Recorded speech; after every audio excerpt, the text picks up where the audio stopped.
Hi, and welcome. You're listening to the X22 Report. My name is Dave, and this is episode 1343B, and today's date is July 27th, 2017, and the title of the episode is, Are the Elite Getting Ready to Go All Out?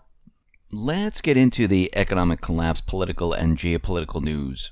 Now, things are not going very well for Debbie Wasserman Shultz. We discussed how destroyed computer equipment was recovered from a home owned by Imran and his wife.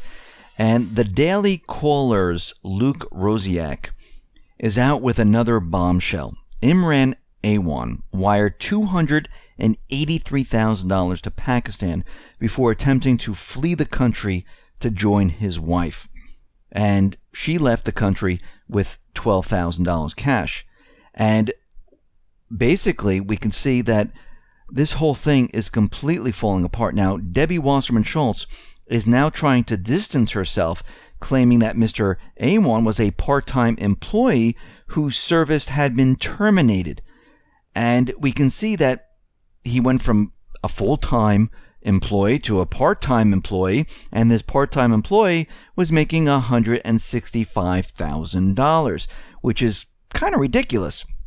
And we can see that this whole thing is starting to unravel right now, and more information is coming out, and we can see that once they start looking through these smashed hard drives, and maybe they can get whatever they can get off of the drives, we're going to find out a lot of information, and I think there's going to be a lot of people that are going to be investigated because of this.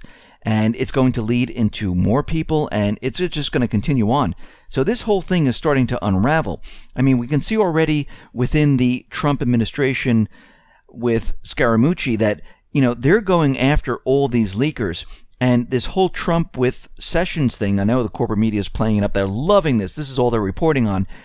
This is to nudge Sessions to start the investigation into all of this, into the leakers, into the Clinton emails, and basically take everything and blow it wide open, because this is what has to be done right now. We have to expose the corruption, and I think this is part of the plan, and now is the time to start doing this. And you can see that everything's starting to come apart for the elite, the deep state. They're very worried about this. Now, out in the EU, we can see that Poland, Hungary, the Czech Republic, well, they're refusing to accept refugees. And the EU is now forcing these countries, and they're saying, listen, you better accept these refugees. It's your legal obligation to do so. And countries now are fighting back, and Brussels right now is mounting a legal fight to fight these countries into complying with their refugee quotas. So we can see there's a lot of problems going on, and it looks like the elite, well, they're back against the wall, and they want certain things to happen, and they're just not happening. Now, we see Ukraine, well, this is now coming into the mix. They have cut the energy to the Donetsk area. They're left totally in the dark. So the electricity supplies are cut off. Now, what we're seeing, and I believe that the elite right now, the deep state, the neocons, the bad guys, they are going all out right now trying to get something started. Because think about what is happening right now. We see the corporate media out there, and they're saying North Korea is getting ready to fire another missile. It's going to be an ICBM. They're having all this propaganda coming out saying North Korea is going to be striking the United States. They're getting prepared to hit the United States. They're going to, use the nuclear hammer. And all this came out because the CIA chief Mike Pompeo suggested regime change. Now, North Korea understands that this is what they want to do. And the corporate media is trying to provoke this into happening. The elite, the deep state, the bad guys, they're pushing this to happen. Now, out in South Korea, we can see that Army General Vincent Brooks is saying, listen, an intercontinental ballistic missile, this is a game changer. And this heightens the risk that the nation will be able to hit the United States sooner than expected. They are really playing this up right now because it looks like they're going to be pushing their agenda in Ukraine. They're going to be pushing the agenda with North Korea, and they're going to be pushing their agenda in Syria. The only problem in Syria is they're really losing the battle, and I don't know if they have that much left there. But out in Syria, what we are seeing at this point is that the moderate rebels, the Islamic State, Al-Qaeda, Al-Sham, it's all falling apart right now. And we know that Trump has already said, listen, Libya is going to have to take care of itself. Lebanon is going to have to take care of itself. He's looking to withdraw troops from Syria. He's already stopped the funding to the moderate rebels, and they've cut off most of the black or dark money going into the terrorist groups. So they're having a very rough time. Now, Russia just signed a federal law on the ratification of the protocol and agreement of the establishment of the Syrian Army Air Force for 49 years. So basically what is going to happen here is that Russia will have access to the air base in Syria for basically the next 50 years, which means that Russia is going nowhere in Syria. Now, once again, we can see what is happening here. Russia is setting up saying the United States will go no further. The deep state, their plan, well, it's down the toilet here. And we can see already that Trump, he gets this, he understands this. We see already that he's looking to bring troops out of Syria and bringing back to the United States. He's also looking at Afghanistan, and he wants an investigation of what we've been doing there for 17 years. He's made no decision as of right now to bring troops into Afghanistan. And if you notice, he always says, oh, we'll see what we're going to do. And I think what he's trying to do, he's putting this off right now because he realizes what is happening.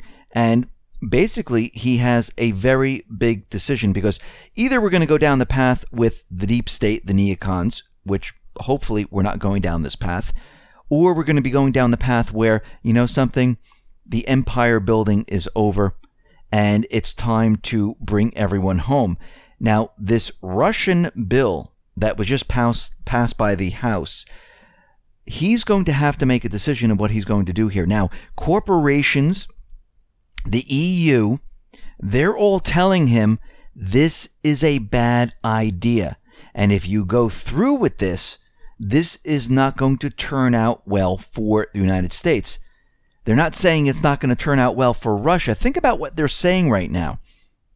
They're out there saying we're going to retaliate against the United States, Europe, you know, our allies. And we can see corporations are saying, listen, this is going to hurt businesses. This is not going to be a good thing. So once again, those individuals in Congress who are pushing this, they're not doing it for the people of the United States. They're not doing this to make the situation better. They're doing it to keep their system alive. That's the main purpose of this. Because if they can continually say that Russia is the enemy, they can have their war. This is what they really want. The elite right now, they're doing whatever they possibly can to push their agenda. They're going all out right now. We might even see an event if they can actually pull it off. I don't know if they're able to do it, but they might be able to do it. And Trump, he's going to be screwed no matter which way he turns. It makes no difference at this point. Because it's either you go against the corporations and the EU, or you go against the corporate media. Personally, I think you should just say, all right, corporate media, I'm doing it. We're repairing relations with Russia. Deal with it and let them flounder about, make up all this different stuff, and let them go through the motions. And basically, this might have to happen, because if the EU decides, because they could do a couple of things here, where, you know, the United States says, you know, we're going to supply you gas, we're going to help out. They might just say, you know something, you just put sanctions on Russia. We're going to go against everything that you just did. We're going to buy the gas from Russia. We're going to be joining the Silk Road. We're going to be joining the Belt and Road. We're going to do everything with China and Russia. Screw the U.S. So what does the U.S. have at this point?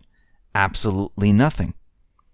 So he has a huge decision to make. Now, maybe he can negotiate his way out of this. Maybe he can come up with something completely different that maybe, makes both sides happy. I don't know if he has that ability. Maybe he can. But we see at this point that things are coming down to the wire. And I think this is why at this time he's pushing Sessions. He's telling them, let's start the investigations. Let's go after the leakers. It's enough of this already.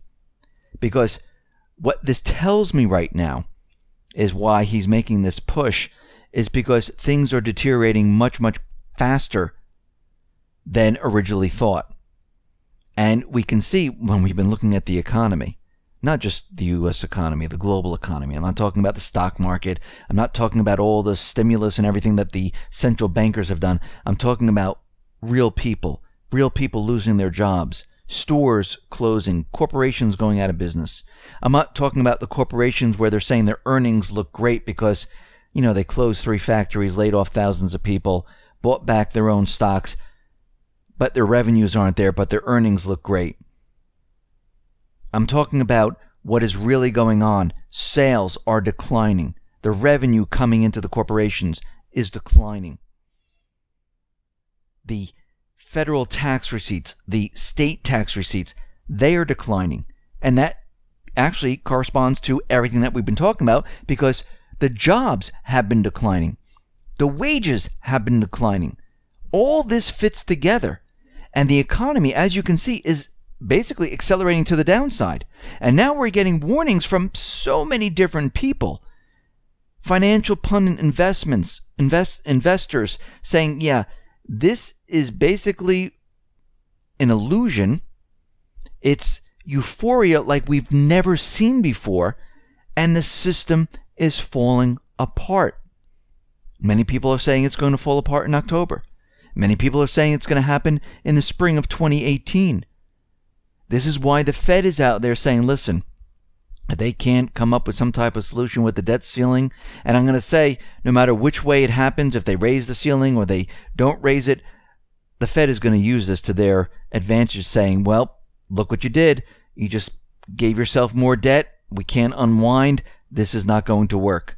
They're already preparing to have some type of an excuse of why they're not going to do this. Of course, they're going to make it look really good. And when I say make it look really good, I don't mean make it look good like the economy's doing well. What I mean is they're going to make it look good for them, where they're going to say, listen, we tried making the economy better. Look what you just did. You raised the debt ceiling once again. You just gave yourself more debt.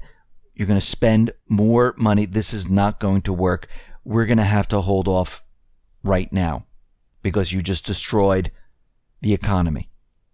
So no matter which way they play it, it's always going to be, that's bad. We tried. Now we can't do what we wanted to do. And we can see this is what central banks do. They don't want to take the blame. They want to blame it on another entity, another group, another individual. And they're getting prepared and ready to do this once again. While everyone is talking about, surface issues, behind the scenes of all this, as always, the entire system is ripping itself apart, and we're getting ready for this incredible transition, and a lot of people are going to suffer through this because they're just not ready. And the elite right now, they're making a push to try to get their way. And we're seeing all of this happen all at once. Listen, everyone, thanks a lot for listening. Be well, be safe, and especially be prepared. Thanks a lot.